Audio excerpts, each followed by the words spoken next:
Hello again. I wanted to make a video about something that has been bothering me while searching information on these predators. I have noticed YouTube channels and blogs that I believe to be the abuser having deluded themselves into thinking they are the target, or trying to profit or gain supply from real targets, or justifying their abuse of someone in the public eye. I don't like this at all. It could be extremely damaging to real targets' recovery. I am not going to name names in this video. I would like though to point out some observations I have made about narcissists that think they have been targeted, or say they have been targeted. This information could be useful to anyone whose abuser is calling them a narcissist, for therapists who deal with lying cluster bees, for convincing innocent flying monkeys of the truth, or for anyone who is being led astray by these phonies. It's interesting watching these fake targets as it gives you insight into how abusers justify themselves by cherry-picking events, information and reassigning terminology's meanings to create a deluded narrative. It gives insight into how they create multiple narratives for onlookers as well. This topic will be covered in a few videos, as it's quite hard to explain these ideas in short sentences, lol. So, here is what I have noticed. Just so you know, I think everything they do may have two meanings, or you could say two motives. They know it's abusive but delude themselves and others that it is benevolent at the same time. Everything they do is constantly inverting on itself. Also, no one thing I mention here is a complete indicator, but a cluster of these I believe is. Okay, so 1. Shallow content and self-delusion. Overall you will notice these people have no real deeper content to their words. They seem slightly superficial with their feelings, a bit too shallow in the information and emotional attachment to their abuse. As if they don't understand the subjects from experience. Or almost as if they are impersonating another life coach or target's words and body language. They will not have insightful, original conclusions, only skimming over topics. Or they might have stolen a few unique quotes that are not implemented properly. It seems as if they have just memorized surface-level lingo and emotions without understanding them from experience. They leave out key terms or associate them with the wrong experience. Their description of events or manipulation tactics used against them doesn't come across as being totally weird, intricate, pervasive and destructive to their core self and world. They may never even mention self-identifying terms like their core self, or they may not elaborate on this concept correctly. They don't become slightly flustered with some topics, as the memory is brought up of their abuse, or stumble a little to articulate their abuser's outlandish actions, as real targets often do. Real targets you can usually get a sense that this person has seen adversity in their life from visual or subliminal cues. They usually have a quite individual presentation style, quirky, wise and open. Fake targets come off as a little too clean, try hard, collected, monotone, clinical, covertly condescending and self-assured for someone that's endured this abuse. I'm not saying smiling, clean-cut people are fakes, but there is a difference between projecting surface-level confidence, or self-truth expressive confidence. I can relate it to the sentiment of people who never swear are hiding something, not too literally of course though. Fake targets call themselves an expert without much humility or credentials, or claim they have completely healed, or almost completely healed, likely in a short time, and one day you can be like them. Real targets are a bit unsure as we are still figuring out the residual effects of this abuse. A real target will usually say something like, I'm still discovering what it takes for a full recovery but I feel I'm on the right path.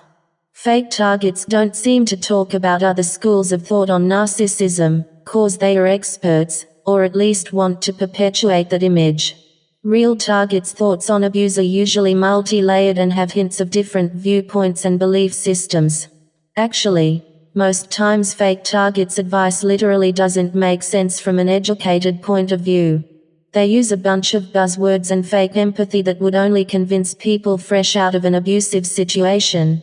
People desperate for help who do not fully understand the rules of this engagement, or don't yet fathom the depths this subject goes into.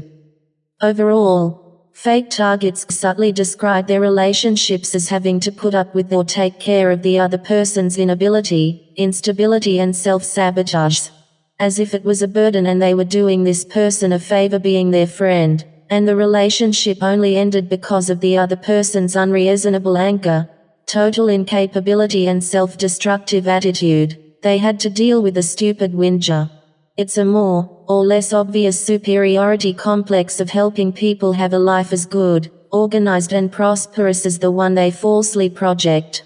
This manifests in the appearance that they are trying to help the other person, when they are really abusing, controlling and chastising them.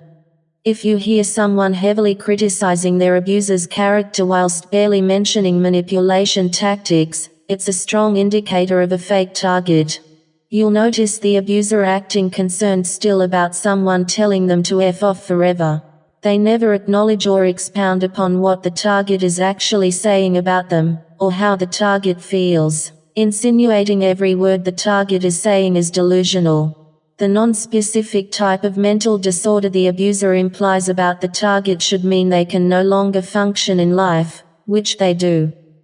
I always found it weird how onlookers don't notice the situation doesn't make sense. They can witness the target claim outlandish evil acts and go berserk, probably cursing out the abuser, but the abuser never leaves permanently.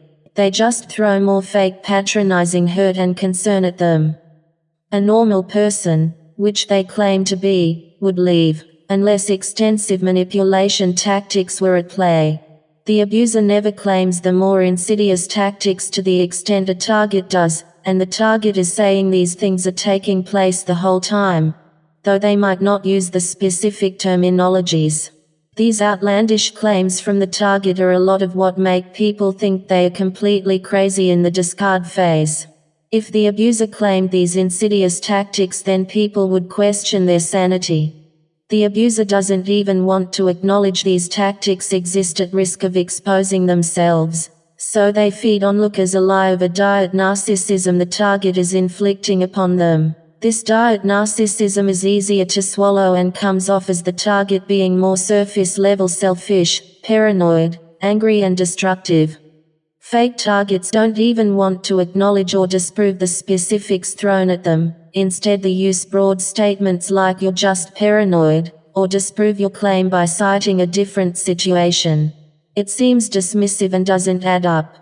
They flip-flop so much, acting like they are putting up with a horrible person they are trying to get away from while the target is still around, and then like the relationship is still savable and worth saving when the target is obviously done with them forever. How does that add up? How can a mutual relationship be so disjointed, with both parties at such extremes all the time? After all the hurtful things supposedly said and done by the target, the relationship should have ended long ago. On a side note, if a narcissist isn't claiming the target is a narc, they might downplay this massive situation saying simply, the relationship ended because the target was an unstable person. Being so upset is a big deal out of nothing, downplaying the experience of the target. They act like it was never very serious in the first place, or they may delude themselves with this. The evidence of this abuse should start in the obvious effect on the target's mental and physical state. It can't be falsified, even if there is a certain point in the severity of narcissism where you instantly believe your own lies. I think the reason their abuse is so out of control is due to them lying to themselves about their intentions too often. Now everyday actions they view as normal are harmful to others. As if their words, thoughts and actions are another language that when translated into something we understand ends up as manipulation and denigration. This is why they can't own it when they hurt someone, because in their language they might have done something nice for you, or at least not as bad as the rage they received in return, so they don't understand and claim we overreact all the time. Or it might just be that their abuse is fully conscious, which is way more fucked up than if they can't help it. It's probably both at the same time. It's so convoluted. Either way though, the result in a target is the same. 2. Reassigning terminologies. Listen carefully to their shallow recollection and you will hear they believe that the target emotionally pointing out their wrongdoings was the main abuse perpetrated in their past relationships. And they may have reassigned this as narcissistic rage against them. This is since they don't believe they have done anything deserving scrutiny, due to our feelings not being relevant. They will never admit any large fault that could raise questions about their part in the mess, only regrets. Fake victims, I believe, think or lie to everyone, that their actions being scrutinized with anger, the narcissistic injury inflicted on them by this and the disruption to their charmed circle was the target inflicting narcissistic abuse on them. They nearly exclusively focus on vocalized interactions. They have just found ways to associate manipulation terms to the target's defensive reactions, and defense terms to their attacks. They are actually not describing any known personality disorder, just some vague instability that is so broad anything the target does or says can be attributed to it.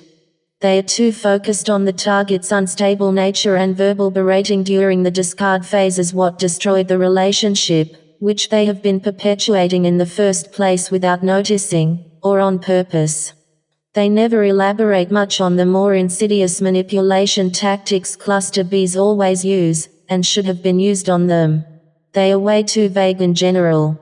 When a real target is explaining abuse, the situation sounds much more unbelievable, complicated and inescapable. Here are a few more reassigned terminologies I have witnessed. They reassign the cycle and history of abuse terminology to any broken relationship in the target's past. Most targets have a history with narcissists that is publicly known. The abuser will naturally have found out the smear campaigns surrounding these old relationships. They get all up in their target's life history without true constructive criticism, and bring these events up as proof of narcissism or an abusive, unstable attitude. Abusive and unstable are not a diagnosis, and they never truly show how this indicates a manipulator. On the flip side, they view their past friendships they selfishly destroyed as the history of narcissists targeting them. Healthy people are completely disinterested in the parts of other people's lives that don't concern them. They don't keep tabs on their abuser, at least initially, and the abuser is good at keeping their history clean and hidden from everyone. More terminology reassignments are the love bombing phase plus identity theft. They view this as the target's interest and inquiry into them, having to share their feelings, and the similarities people appropriate in normal relationships. Also, they had to create a false self for you which they view as identity loss, and again when they lose this false self after no contact. They may have enjoyed this fake version of themselves since it has the positive traits they mirrored from you. Without others to reflect, they are left with their emotionless shell. More devalidation of their identity is you not acknowledging their false self and accepting their controlling actions, which appear normal to them. Not to mention all the effort they put into the love bombing phase and how many compliments and gifts etc. they gave you. What a waste of their precious resources it must have been. I think fake targets also reassign the description of the isolation and reflection time after no contact, as the short time when they are adjusting their delusion and healing their fragile ego after their hypocrisy and lies were pointed out. During this time they rebuild and shift their supply gaining efforts to their new targets, recharging after the energy used to scheme, deflect exposing questions and ignore the truth. They have also reassigned the targets going no contact as the discard against them. Really a major clue to the guilty party is who truly initiated no contact. The abuser may discard the target but has a compulsion to contact and torment long after the relationship has ended, either directly or by proxy. It is part of their abusive cycle. They also tend to try and get in touch with you if they go through a re-idolization phase. This would be easily provable in a lot of cases. So this second point was to show how they can reassign most of the terminologies we use. Not all of them can apply under scrutiny though.